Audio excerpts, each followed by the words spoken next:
금통위 하루 앞입니다. 금리가 동결될 것이냐 인하될 것이냐 참 시장 의견이 분분합니다. 지난달과는 또 조금 달리 오히려 이번 달에는 금리 동결 쪽에 전문가들의 의견이 조금 더 우세한 것도 같은데요. 향후 5월 금통위 전망과 통화정책 방향 미리 좀 들여다보고 분석해 보겠습니다. 현대증권 박혁수 팀장 스튜디오 모셨습니다. 어서 오십시오. 네, 안녕하십니까. 시장 분위기를 논하기도 힘든 것 같아요. 우리가 지난달에 4월 금통위 결과 두고 준비하고 있던 내용 갑자기 많이 우리가 당황하지 않았었습니까? 네. 그래서 지금 뭐 동결이 우세하냐 인하가 우세하냐라는 질문을 드리는 건 조금 우문일 것도 같은데요. 5월 네. 금통위 그렇더라도 어떻게 전망하시는지요? 그 지난번에 나와서 제가 아마 정영 앵커님한테 네.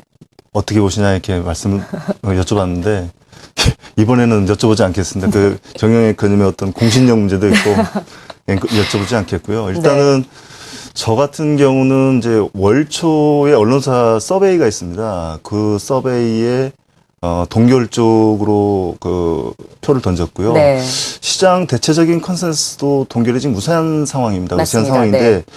이번 주 들어와서 좀 마음이 동하기 시작하는 게 어떤 측면이냐면 첫 네. 번째가 그 이제 기존의 당정청의 금리 인하 요구 부분이라든지 네. 아니면 이제 1분기 산업 생산이 별로 안 좋았다는 측면, 그러니까 금리 인하의 당위성은 여전히 유지가 되고 있는데 거기에 글로벌 정책 공조를 강조할 수 있는 그 EU나 아니면 인도, 호주가 금리를 인하했다는 겁니다. 네. 그러니까 그동안에 김중수 총재가 강조했던 정책 공조 부분 쪽에서 그 명분이 깨졌다는 거죠. 네. 예, 그래서 그 정말 그 어려운 그 숙제인데 일단은 저는 50대 50 정도로 동결 그러세요? 인하 정도를 보고 있습니다. 네. 네.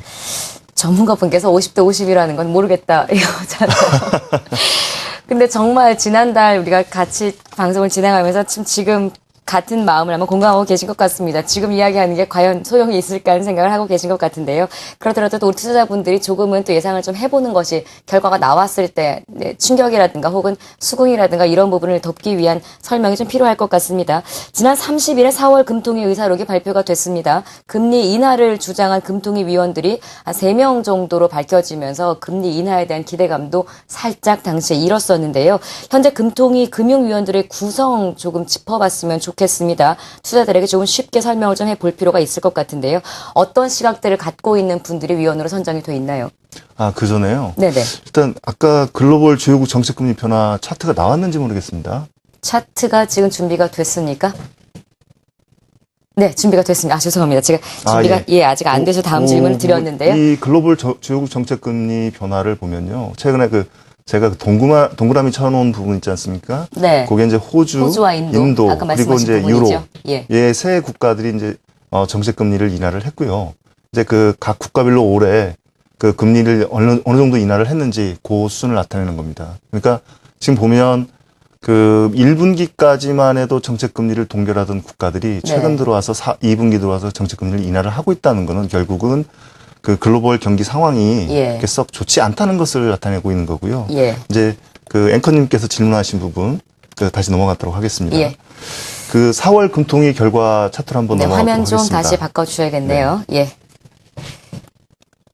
금통위 의사록 위원별의 시각 보겠습니다. 지금 보면 그 금통위 의원들을 보면 지금 7분이 계십니다. 그러니까 이제 금통위원이 7분이 계시는데 하는 총재, 부총재는 당연직이시고요.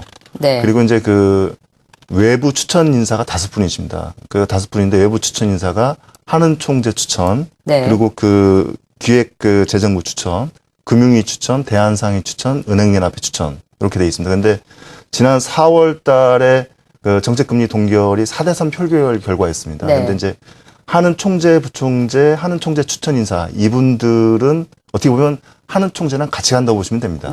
그런데 이제 여기서 지금 4월 달에 이미 이제 언론에서 많이 보도가 됐지만 임승태 의원이 제가 볼 때는 캐스팅 보드를 치지 않을까 5월 달에 이분이 캐스팅 보드를 칠 텐데 그 차트를 한번 그 지난 예전의 금통위 결과 차트를 한번 넘어가시고 차트가 준비가 안 됐네요. 그냥 말씀으로 설명을 부탁드리겠습니다. 지금 그 4월까지 금통위 결과를 보면 작년 임승태 의원 같은 경우 지금 금리 동결 입장에서 있는데 네. 그 이분 같은 경우 작년 7월달, 10월달에 금리를 인하했지 않습니까? 네. 혼자 반대하셨습니다. 예. 혼자 반대하셨고요.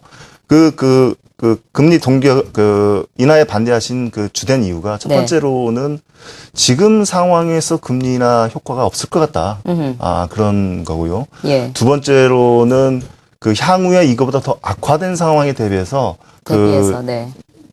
그 정책 여력을 확보할 필요가 있다. 총알을 좀 아꼈다 예, 그렇죠. 이거죠. 예, 이제 그런 배경이었었는데요. 네.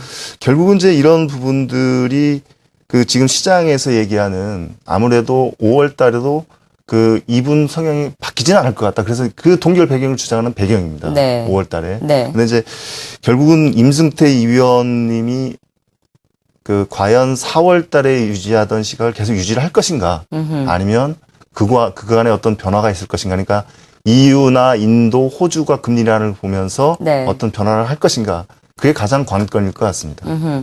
앞서서 그 위원들 명단이 7분이 나갔죠. 김정식 총재뿐만 아니라 하는 부총재, 박원식 총재는 부총재는 네네. 문우식 그 한 총재 추천. 네, 두 인사가. 분은 어차피 김정식 총재와 의견을 같이 할 맞습니다. 것이고, 예. 그러니까 이제 마지막 동결 쪽에는 임승태 의원의 이제 의견이 인하냐 동결이냐의 이제 맞습니다. 결정적인 근거가 될 거다 이제 이런 부분인데요. 지난 4월에도 동결 의사를 밝혔었고 여러 차례 인하 시에도 심지어는 동결 의사를 밝혔던 만큼 네네. 이번에는 글쎄요 좀 시각이 조금 지금은 총알을 꺼낼 때다라고 바뀌셨을지 궁금해집니다.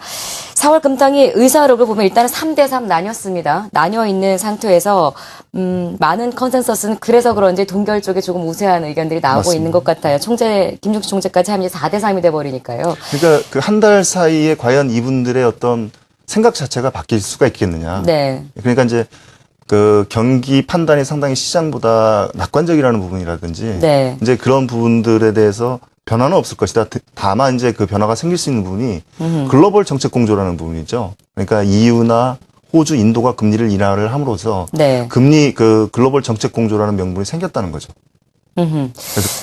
다시 시장으로 돌아와 보겠습니다. 4월에는 기준금리 인하가 이루어지지는 않았습니다만 채권 시장 여전히 강세를 지지하고 있습니다. 채권 시장 강세의 배경은 어디 있다고 보시는지요?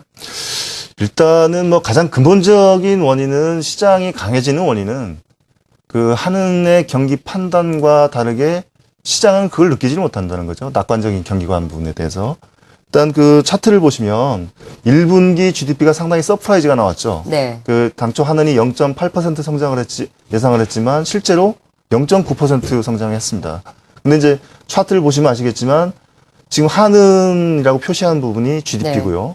그 통계청이라고 표시한 부분이 산업생산입니다. 네. 근데 가장 큰 차이를 보이는 부분이 그 제조업 생산 부분입니다. 제조업 생산 부분이고 다음 차트를 보시면 네. 그 다음에 설비 투자 부분도 가장 많은 차이를 보이고 있습니다.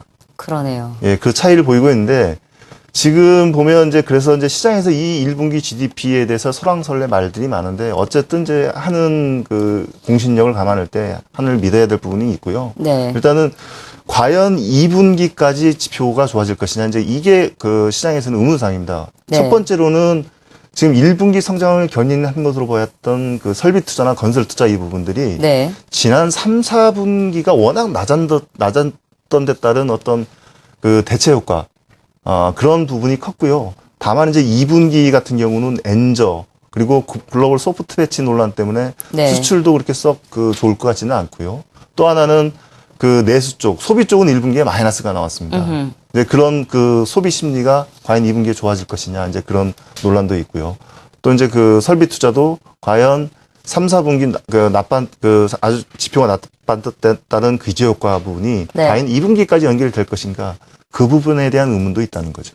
예, 그런 부분으로 인해서 일단 금리나 기대가 아직까지 남아 있고, 네. 그리고 또 펀더멘탈에 대한 우려, 이런 부분들이 채권 시장 강세를 그 견인한 주요 요인이라고 볼 수가 있겠습니다. 채권 시장이 강세로 가고 있는 것만으로도 금리 인하가 이루어져야 되는 거 아니냐 이제 이런 의견은 사실은 시장에 네, 나오고 있는 상황에 참 내일 결과 어떻게 나올지 정말 종잡을 수가 없는 상황입니다. 시간 관계상 마지막 질문으로 넘어가겠습니다. 5월 금통위 결과는 안 나왔지만 결과에 따라서 향후 통화 정책 방향 어떻게 흘러갈 것으로 전망하십니까? 일단은 뭐 5월에 정책 금리가 동결이 된다면 네. 저희들은 시간의 문제지만 일단은 6월이나 3분기 초에 기준금리를 인하하지 않겠느냐 이렇게 보고 네. 있습니다. 그 이유는 결국은 그 한은도 금리를 인하를 하기 위해서는 명분이 필요한 거지 않습니까? 결국은 그 명분이 필요한 건데 그 명분 자체는 2분기에 형성이 될 것이다. 어떤 부분이냐면 7월 달에는 2분기 성장률 속보치가 나옵니다. 그리고 네. 그 한은의 수정 경제 전망이 발표가 되죠. 그러면 제가 볼 때는 2분기까지의 경제 지표들이 과연 한은이 원하는 그런 수준까지 갈 것인가? 네. 그렇지는 않다는 거죠. 네. 그렇게 보면 결국은 그런 그 경기의 회복 속도가 더딘 그런 것을 명분으로 해서 네. 한은이 금리 인하에 나서지 않겠느냐 그렇게 생각을 하고 있습니다. 알겠습니다. 5월 금통위와 또 그에 따른 향후 통화 정책에 관한 이야기 나눠봤습니다. 함께한 분은 현대증권 박혁수 팀장입니다. 고맙습니다. 네, 감사합니다. 네.